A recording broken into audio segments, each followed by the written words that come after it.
Hey guys, welcome into another episode of The Locker Room here on SBTV. As always, I'm your host, Ben Zitouni, and joining me today is Cole Walters and Michael Wengrzyn. All I have to say, guys, is thank God it's Friday. It's been a long week. It has been a long week, and I'm just really glad that we're finally at the weekend.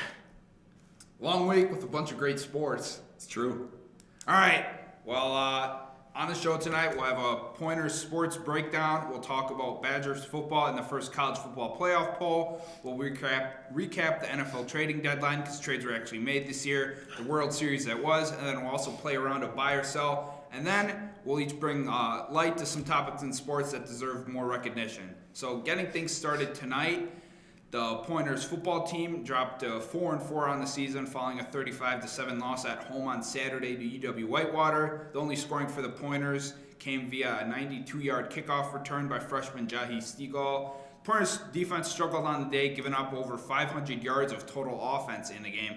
Guys, a lot went wrong in this game against the Warhawks, but is there anything positive you can take away from it, Michael? Well, I think for the first thing you can take away from it is that the 92-yard kickoff return by Jahi Stegall after they were down 21-0 in the second quarter was pretty nice, but then the Warhawks came back and responded with a touchdown on the very next drive. A lot went wrong for this Pointers defense. They just couldn't hold the Warhawks on third downs, kept the ball going down the field, and the offense never really got going that well either. It's been kind of rough for this Pointers football team overall this year. Fully agree with Michael. Probably the only shining moment was the 92-yard kickoff return, but very little positives coming out of this game. The offense still struggling. The defense, obviously giving up over 500 yards, they're also struggling. I don't know, it's been rough for the Pointers lately. Let's hope they can pull off victory Saturday on Senior Day, and I don't know, kind of close out their season on a high note.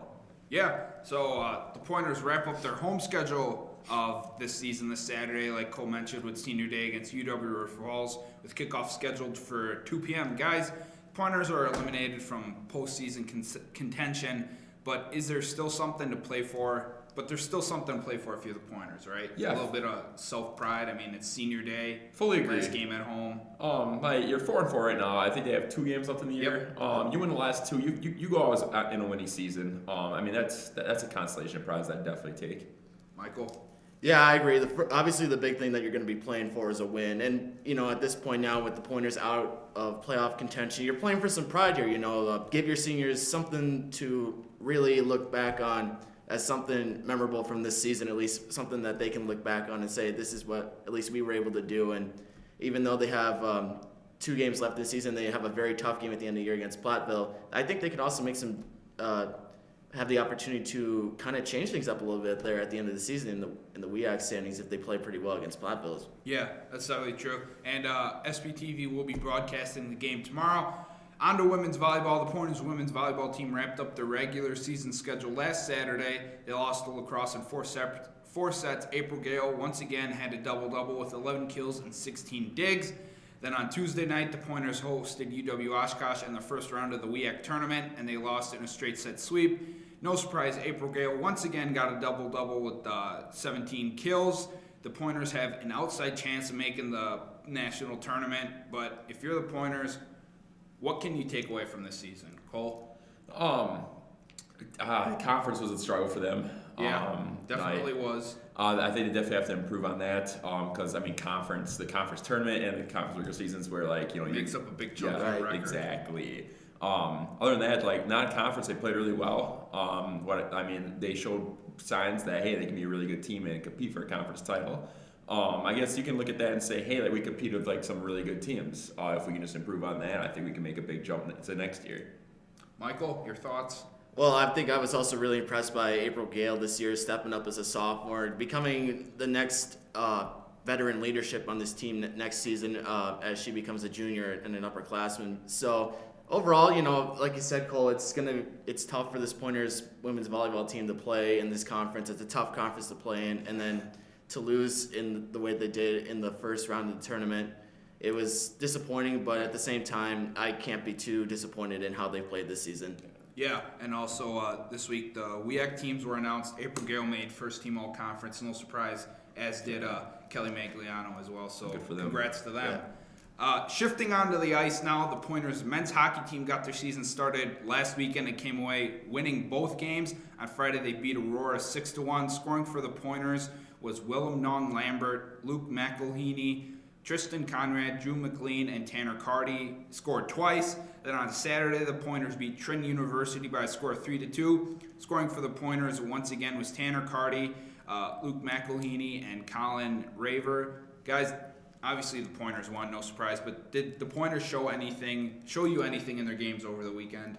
I think they showed a little bit of underclassmen contribution. Yeah, exactly. And with Willem Long Lambert now one of the senior captains this year, and Tanner Carty also stepping up a little bit, it's going to be fun to watch this Pointers hockey team this season for sure. And I'm really excited to be able to see them play again, and hopefully they have a chance again this year to make a run at the national tournament again. Cole?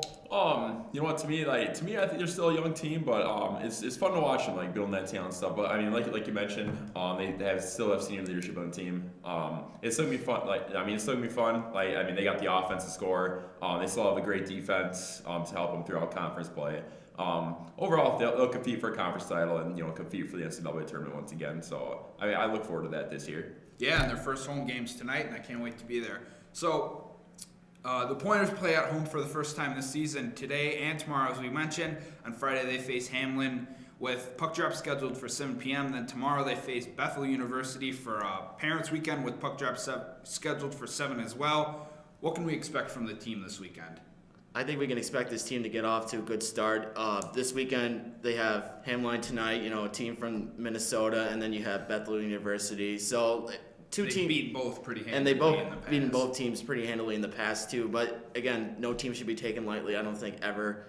And with the way how this new head coach for the Pointers, Tyler Krieger, is looking, he's off to a good start right now, and hopefully he can continue it. He's definitely building off of what Chris Brooks left for him as Chris Brooks left for Michigan Tech in the offseason.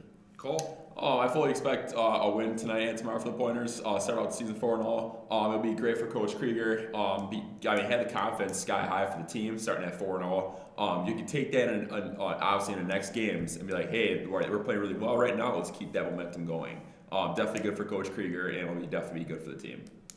Agree on what both you guys said. Now, the Pointers women's hockey team got their season started over the weekend. On Friday, they lost to St. Olaf 1-0. On Saturday, they tied against St. Olaf 4-4. Allie Biagini, Mackenzie Cratch, Ellie Punnett, and Alex Grubbs scored for the Pointers. Then on Tuesday, they had a rare weekday game where they faced off against St. Norbert at home and beat them 2-1, courtesy of Ellie Punnett goal with under 4 minutes left in the game. The Pointers are back on the ice this weekend when they face off against St. Thomas in a 2-game series.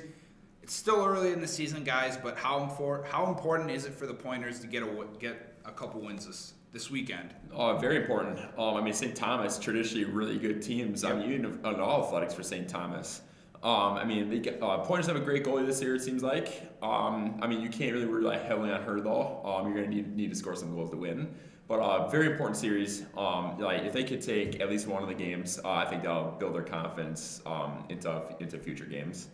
Getting a win against St. Norbert was huge for the Pointer women's hockey team, and St. Norbert in the past has always been very good. So to have an early victory like that against a tough team in the NCAA is very big, and I think they need to continue this play going into the weekend, and especially against St. Thomas, because that'll be a very difficult game for this Pointers team. Yeah, it'll definitely help the Pointers if they can get one, if not 2 wins. 2 wins would be great, but it definitely help them if they can win at least one game this weekend.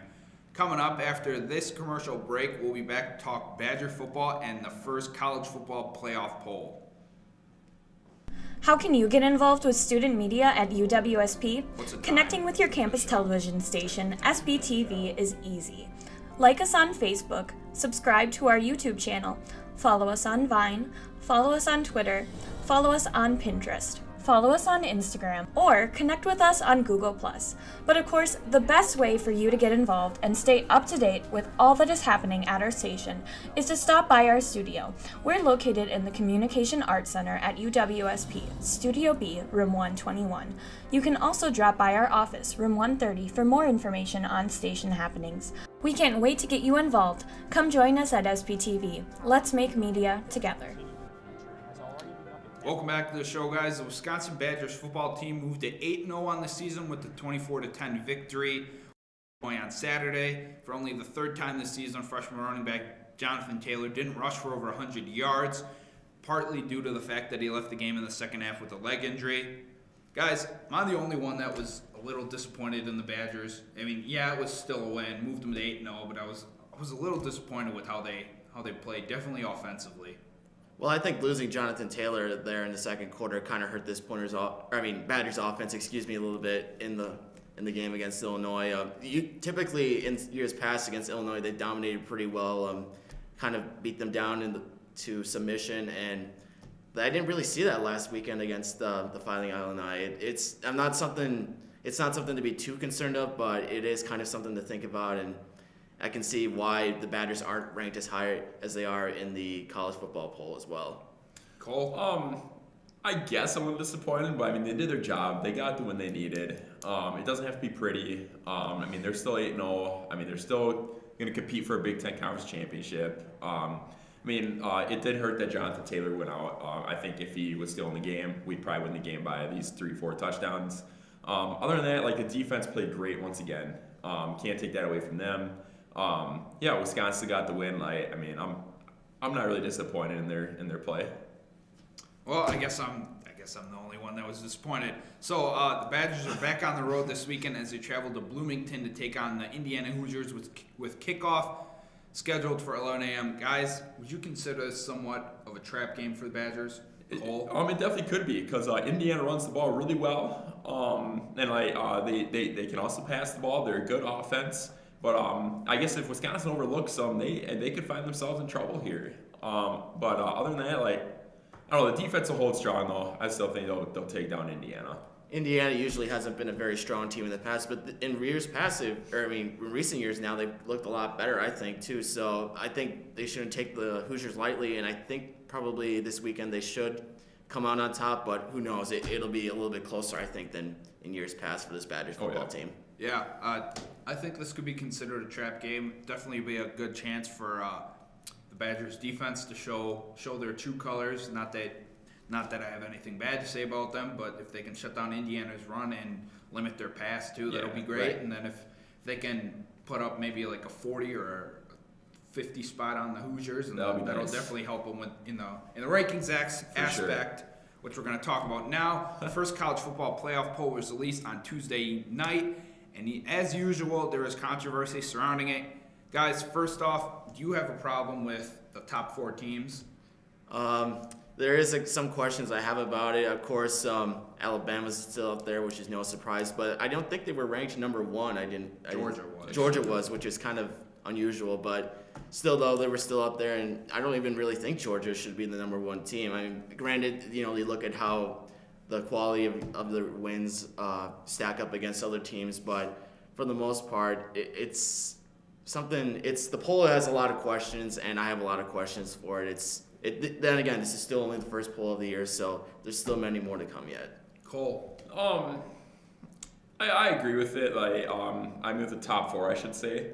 Obviously, like Michael said, there's going to be controversy involved with it. They should really look at Alabama's strength of schedule. I don't know, top 4 is it's fine. I guess I fully don't disagree with it. So, all right. Next question: do the Badgers deserve to be ranked higher than number 9 in the poll? I think. I know you were. It's okay, man. Yes, they should be higher. Why? Because they are undefeated. Granted that their non-conference schedule wasn't the best, but then again, they schedule whose non-conference schedule was good in the top 10. None of them are. Oh yeah, true. Exactly. They knock them for that, but they scheduled these non-conference games 4 years in advance. So they didn't think BYU would be bad. And then when I mentioned Alabama's non-conference schedule, it wasn't pretty either. If I remember correctly, the only non-conference game Alabama's played so far this year is against Florida State, their first game, and they only beat them 24-7. Exactly. Right. So if you're gonna take strength of schedule into play, you really gotta look at Alabama's strength of schedule too and say, oh, we should probably knock them too. So I definitely feel Wisconsin should be higher because 1, they're taking care of business, and 2, they're undefeated. They're doing their job. They shouldn't be knocked for doing their job. And I think that's a very good point that you make right there, Coley. when you look at the non-conference schedule, you just don't know in advance how well it's going to be for whoever's playing against in the non-conference games. And the Badgers should be a little bit higher up there on their list. Would they be in the top 4? I don't really know. It depends on the committee and what they think about it. But I do think, though, that they should be higher than number 9 for the most part, because this Badgers team looks really good. And even though they've struggled in some games so far this season, I think that this team does have a legitimate chance to get up there towards the end of the season in for the college football playoff. Yeah, I guess I agree with what both you guys said, and also that the teams ranked 3 through 8 all have 1 loss each. Then Right. the Badgers are sitting at 8-0, ranked number 9. Yeah. And last question, we kind of already talked about this, but how much do you think strength of schedule should play into the rankings? I think it plays a little bit into it. Like last year, the Badgers had a tougher schedule, and they played really well. They only lost 2 games against, which were against Michigan and Ohio State. But this year, it's a little bit different for them because they don't play Ohio State. They only play Michigan. But strength of schedule, I think, is taken into part of it. But really, it should be on more like the quality of your victories. And even if it isn't against ranked opponents, it still should be more about quality and then the strength of schedule, I believe. I fully agree with Michael. Strength of schedule should be taken into effect a little bit, and if it is, knock other teams. But base it off quality of wins, how you played against these teams, and and what your record says. So Yeah, definitely agree with you guys. So following our next commercial break, we're going to be back to recap the World Series and the NFL trading deadline. Don't have a television? Don't worry. SPTV is available on demand at uwsp.edu/SPTV. Find your favorite shows on our website, plus links to all of our YouTube content. Stay up to date with SPTV news that includes information about campus and community happenings. And don't forget to like us on Facebook. We're SPTV-UWSP Television. SPTV. Let's make media together.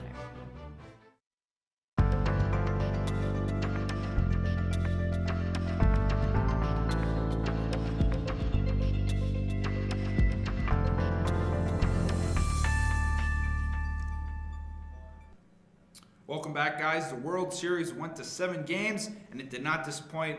In Game 6 on Tuesday, the Dodgers came away with a 3-1 victory. With the game tied at 1, Corey Seager hit a sac fly to drive in a run and give the Dodgers the lead for good as they went on to win 3-1. In Game 7 last night, George Springer powered the Astros to a 5-1 victory and their first World Series championship in team history. Guys, this was the 39th Game 7 in World Series history. I think it's safe to say it was a World Series for the ages. Probably one of the best ones I remember watching. Oh, for sure. Game 5, 13-12, back and forth affair. You didn't know who was going to win that game. Was it 12 innings? Yeah, 12 innings. Game 2, Houston gets to Kenley Jansen in the 9th, and then it was back and forth in extra innings. You didn't know who was going to win that game. Unpredictable, fun to watch, very entertaining. Congrats to Houston for winning the World Series. Just an overall fun World Series to watch. And as a baseball fan, you cannot be disappointed in that. Yeah, the past 2 World Series have been absolutely great, absolutely fun series to watch. I know this year it was a little bit different, but for the most part, it was very exciting. I was not disappointed at all as a baseball fan. You gotta love playoff baseball, no matter who's playing. There's just a magical feeling about also Game 7 in the World Series. There's nothing like it in sports. Exactly. It gives me chills all the time. Exactly. And, again, the Astros were definitely the better team that night there in Game 7. It just, again, it was just unbelievable game. Definitely game. fun to watch. And a great story, too, for Houston. Yeah. All right, guys. So what do you think some of the storylines were, and what did you take away from this World Series? Just powerful offense for Houston. Even for both teams, really great offenses. I guess overall, the storyline, Houston had the better bullpen, and they were more well rested to help propel them to victory.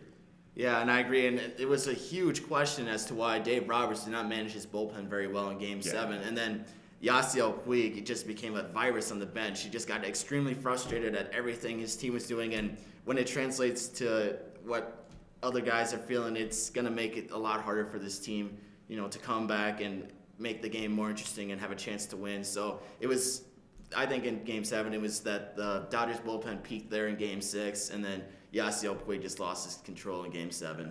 Yeah, I think Dave Roberts really struggled managing his bullpen throughout. the World Series. Also, Cody Bellinger on the Dodgers. I believe he went 0 for 4 on Tuesday in Game 6, and then 0 for 4 again on Wednesday in Game 7.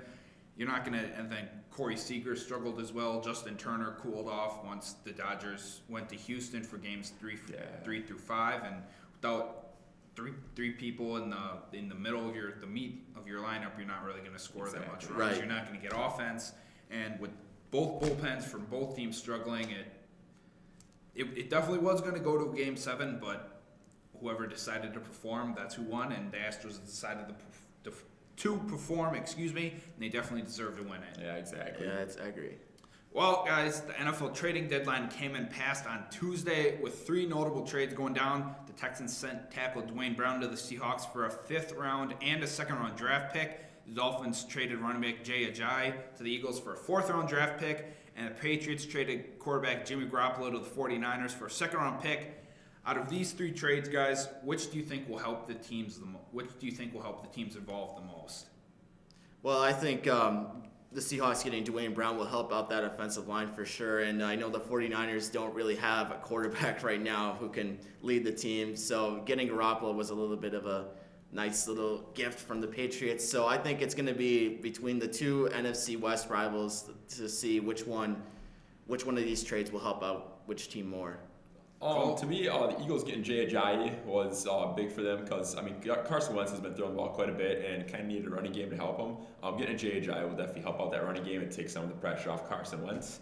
Also, as you mentioned, Jimmy Garoppolo, the Niners should have their quarterback now. But now, in years coming, kind of get some weapons around them. And the Niners could be a threat within a couple years, actually. So, yeah, definitely. I agree with all what you guys said. I think that all 3 teams benefit. The Seahawks improve their offensive line. Oh, yeah. The Eagles get another running back who's better in blitz pickup than LeGarrette Blount, and it takes some of the pressure off Carson Wentz.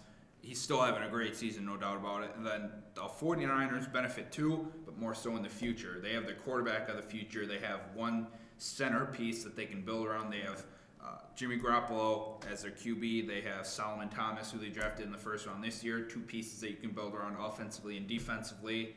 And hopefully their offense can slowly improve. They've really struggled this year. Well, and then there were the Cleveland Browns, who just wanted their participation trophy for trying. They agreed to send a 2nd and a 3rd round pick to the Bengals for QB A.J. McCarron. The Bengals managed to phone in the trade into the NFL league office, but the Browns couldn't remember to call the league office until after the 4 o'clock deadline. So the trade didn't go through, guys. Real quick, what'd you make of this? It's just a typical Browns thing. I know they need another quarterback there, but you have to know the deadline. So it's just another Browns move right there, and I know hopefully they won't do that again in the future. Classic Browns. They're the laughter of the league, unfortunately. It sucks to be a fan for that franchise. It's hilarious. It's the classic Browns move. I know. I remember when I saw it happening, I thought, there's no way. How do 2 teams agree on a trade, but then one team forgets to call the league office? Yeah, exactly. There's like 50,000 phones in the front office. You just pick up a phone, push 3 or whatever the league office is on speed dial, and you tell them to trade. But the Browns are keep going to do Browns things. Yeah, right. Unfortunately, Definitely didn't surprise us. So we're gonna take our last commercial break. After that, we'll play a round of buy or sell, and then shine some light on interesting sports topics. Are you interested in pursuing a career in animals or just looking for a way to help preserve wildlife? Then the Wildlife Society might be just for you. As one of the largest organizations at UWSP, you will have your chance to help in projects that study and preserve animals, network with professionals, and meet like-minded people.